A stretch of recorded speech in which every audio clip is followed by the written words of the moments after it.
Ngorok itu adalah pertanda bisa terjadi sleep apnea. Jadi biasa gejalanya gini. Enggak, ngorok itu terjadi bisa dua ya. Inspirasi atau ekspirasi. Atau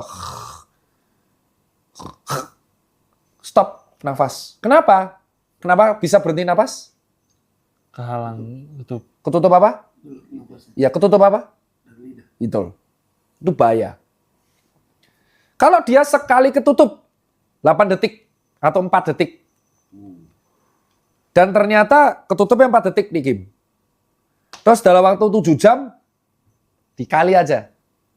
Gejala awalnya adalah orang tersebut sering mengantuk. Sering capek. Bangun nggak seger. Sleep apnea itu bisa bahaya. Karena bisa mengganggu penurunan kualitas hidup. Jadi kalau di sekitar kalian ada orang ngantuan, ngorok, nah itu berarti gejala sleep apnea. Caranya gimana? Bawa ke dokter SPTHT.